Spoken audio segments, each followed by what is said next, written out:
This is Kevin from the LTS MDiv weekend program, graduating in 2022, we hope. And I've got Zach here with me today, and we are going to be talking about the Slack application and how we used that in our MDiv program. Zach, you were the one who came up with the idea to start a Slack channel for our cohort. What gave you that idea? Essentially, with being a weekend student, there's a level of disconnect between all of us. And when you're just getting to know people, you don't always want to give out your cell phone number. You don't want to give out too much information necessarily as you connect. And one of the things we found was that we desperately needed to work with each other on projects. And the creation of Slack I had used one time in college and also for a couple other things, and Slack presents the opportunity for us to share photos, to have a real-time dialogue about questions, and to continue to grow during the week. You'll find when we use Slack that it's not just the weekend when we're in class, but it's also during the week we get to share prayer requests, and it really becomes more of a family or a community online. So, how did you get it started? I think you approached me about it, and I had used Slack in the past, but what mechanisms were involved in putting it together and making it work? We're all diverse, generational wise in our cohort, and so it really took explaining it to some people. But once they got it, it was we all were on board pretty quickly. Basically just going to each person and getting their email address that's connected to the seminary and putting it in and inviting them to join the workspace. It's a very simple process that was very easy to do.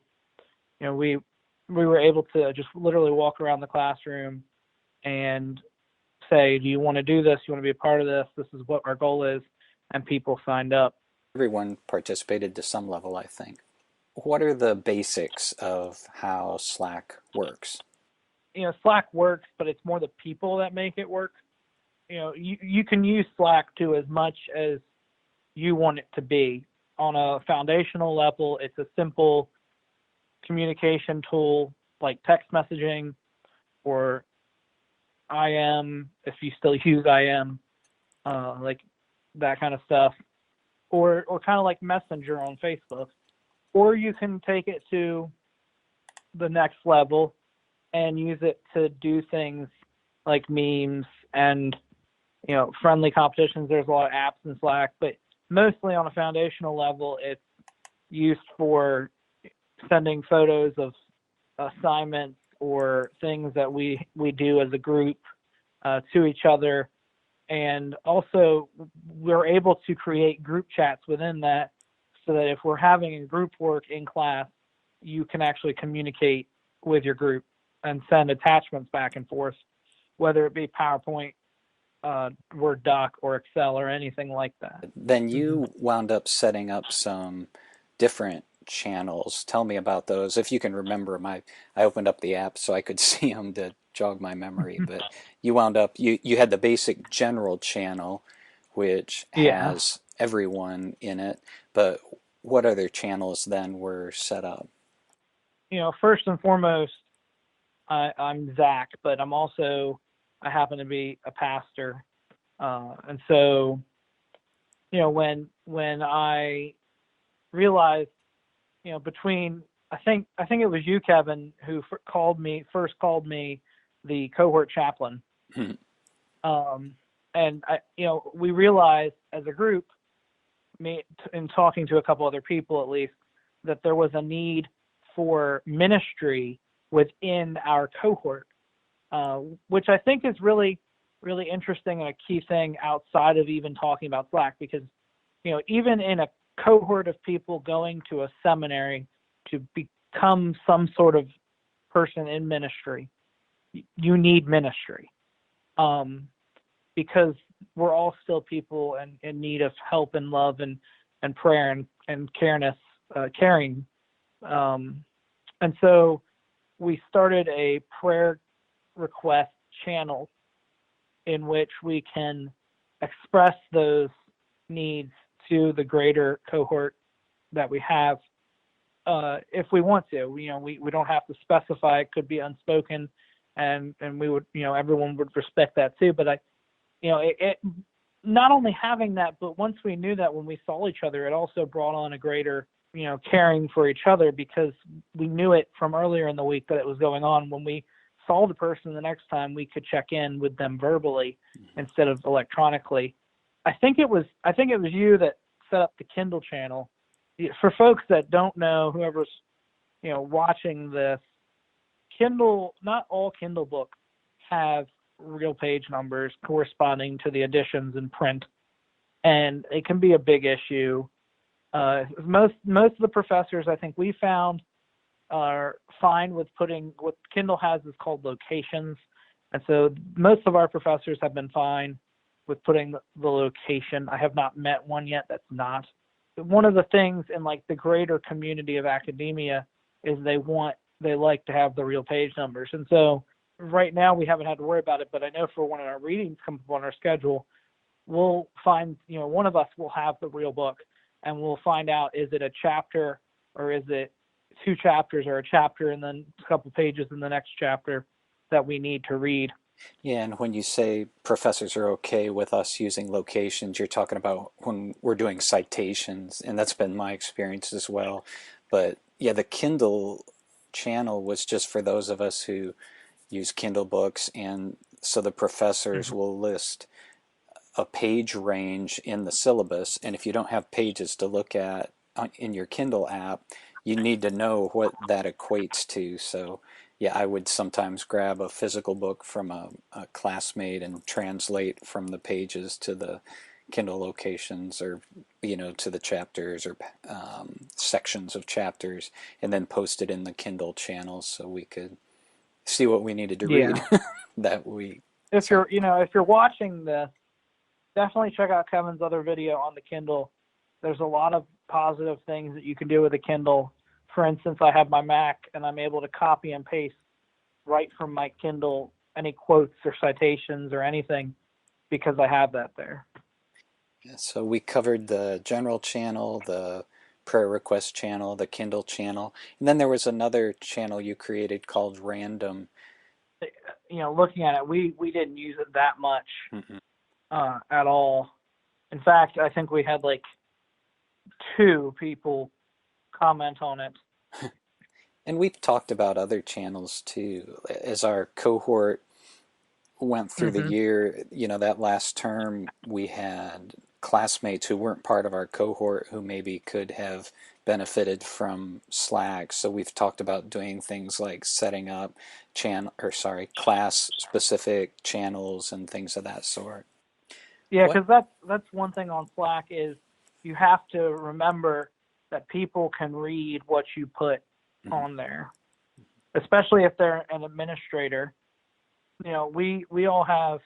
It's important to have a trust between your group, which we all have. I feel like we all trust one another not Mhm. to share things. I can't speak for other groups, obviously. If you do post something, it can be seen and it stays there, and the administrator can see it. What are some of your favorite features in Slack that we haven't covered yet? Well, one, I've always enjoyed the term slacking. I think it's hilarious that when we tell some, a professor, a classmate from another cohort, we're slacking, verbing, making slack into a verb. But to be really honest, I think one of my favorite things is the ability to post documents and photos of documents into that. I mean, so much now you can scan a document on your phone and have it in your cloud. And so being able to scan a document and put it on the Slack channel, even if you're, and I found myself, even if I'm in the class, I have found myself going to Slack and looking at, if anyone scanned their notes up or something, because it's so helpful. We only have our perspective to view things through. And if we need to be able to look at everyone else's as we're encouraged in school. So that is helpful. And I think also the ability to ask a question and to get responses, right away from a group of people. And it's not like a group chat on a cell phone, which can be annoying. Slack, you can set the snooze, you can, do whatever, but you can ask a question and 3 people will be like, this is what I remember, this is what I think we're supposed to do. Yeah, tell me about notifications and do not disturb and things like that.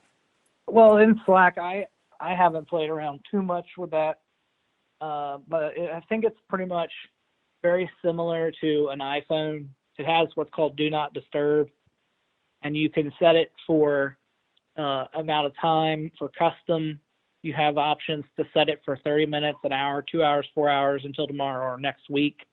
If you're on do not disturb, sometimes it will send you a summary of the activity on your phone, and it will mark where you have read to, and that kind of stuff. And you can, obviously, if you're on a device and you choose to set do not disturb on your phone, on your Apple iPhone, or the equivalent on an Android or any other phone, you're obviously not going to get notifications from the app.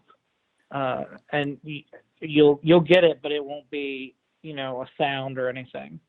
Yeah, the way I had it set up, I did not get notifications on my mobile devices because typically I'd be doing something else, but I did have them on my desktop, and that was handy because if I was sitting working on an assignment and somebody posted to Slack, I would know right away and could jump in there and see if it was a question or something that concerned me or whatever.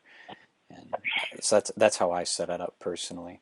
In Yeah. terms of asking, sometimes you just have a question and you only need an answer from one person, and that was often where I found Slack useful. It was like, what did Dr. such and such say at this point in the class? I missed it. And all you need is for one person to be active at that time and provide an answer.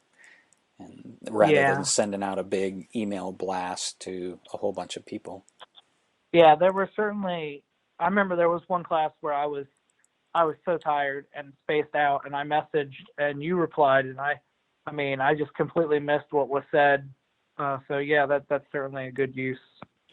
So what did our professors think when we told them about Slack? There seemed to be varied reactions. One of them was hesitant about it, and not because they didn't want us to communicate, but because they wanted us to communicate with them about things rather than with our classmates, Mm-hmm. because they believed that we could get done faster Mm-hmm. if we did and get it done right the first time. I will say I found that I was able, depending on your level of knowledge that you're coming into the seminary, you can do that or you can't. You just have to, you have to decide for yourself. Are you comfortable with taking someone else's advice in your class, or do you need to contact the professor? Mm-hmm. And that's based upon your judgment. There were a couple that thought it was so great that, they just let us go with it. For the most part, we didn't meet anybody that did not want it. Yeah, it seemed generally favorable, and I think they even spoke of using it at the faculty level potentially. I don't know if they've done that or not. There Yeah. seems to be some, understanding of the potential value anyway. Well, that's all the questions I had prepared, Zach. Is there anything else you can think of that might be helpful to incoming students about Slack? Or any other advice for incoming students? That's the target audience for these videos. But I've noticed it more as you go higher up in life, and that you have to be okay with stepping out onto the cliff and taking a dive into things. You have to be confident in your abilities. We one thing as a cohort in using Slack for encouragement and such is that we of course had all different levels of confidence and experience in our group, and the thing that happens is if you go into the setting thinking that you're not gonna be successful, then you're not gonna be successful. Stuff like Slack and Kindle and these things that we highlighted in these videos will provide you with help. And yes, there can be some separation generationally from technology, but the key thing to remember is that this is stuff that's all going to help you. And there are people, at least in my experience, from all the people that I've met while at seminary and still being there, that they're willing to teach it to you. They're willing to teach you how to use Slack, how to use Kindle, how to do these things. And so you've got to be willing to, you've got to have a mindset in which that you soak up that knowledge and that you're confident that you will be able to succeed, because if you don't, then you're going to be behind before you even start. Well, great. Thank you for your time, Zach, and I hope the folks watching this found it useful.